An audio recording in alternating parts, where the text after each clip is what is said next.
ओडिशा आसिबे मोदी हेबो किछि बड़ घोषणा सूचना देले राज्य प्रभारी। पुणी ओडिशा आसुछंती प्रधानमंत्री मोदी। आसंता 27 तारिख एवं 28 तारिख रे 2 दिनिया ओडिशा गस्तरे आसी पारंती प्रधानमंत्री नरेंद्र मोदी। एही गस्त समय रे ब्रह्मपुर रे सरकारी कार्यक्रम रे प्रधानमंत्री जोगदेवार कार्यक्रम रहिछि। वायुसेनार स्वतंत्र विमान जोगे आसी भुवनेश्वर विमान बंदर रे पहुंचीबे प्रधानमंत्री। आउ सेठारु सीधा सड़क ब्रह्मपुर जिबे बोली पुलिस सूत्ररु जणा पड़िछि।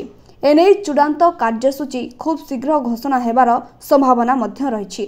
जदि देखिबा आगकू पंचायत निर्वाचन थिबारु याकू दृष्टि रखी मोदी ओडिशा गस्तरे आसी नेता और कर्मी मानकू गुरु मंत्र देई पारंती।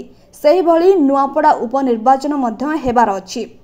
तेणु सेठारे किभली बीजेपी निजर क्षमता जाहिर करि परिबो सेथिपाई मध्य मोदी नेतांक सह गुरुत्वपूर्ण आलोचना करि पारंती। जेतेबेले मोदी ओडिशा गस्तरे आसंती किछि देई करि जानती, तेणु निहाती किछि नुआ हेबो। एथि सहित प्रधानमंत्री फोकस रे सबु बेले युववर्ग।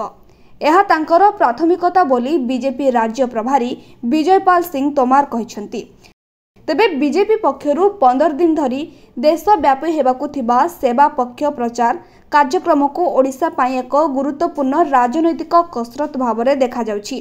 प्रति वर्ष मोदी जन्मदिन पालन अवसर रे सेवा पक्षरे समाज सेवा अभियान एवं निर्वाचन मंडली रे कल्याणमूलक कार्यकलाप करिथाए बीजेपी।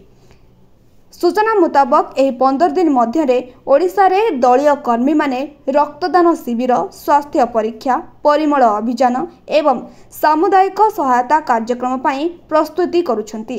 ब्रह्मपुर रे प्रधानमंत्री संभाव्य योगदान एही पदक्षेप गुडी को उज्जवल करिबो एवं तृणमूल स्तर संगठन को सुदृढ़ करिबो बोली आशा करा जाउछि। तेबे पूर्वरु 2024 साधारण निर्वाचन बेले ब्रह्मपुर को आसिथिले प्रधानमंत्री।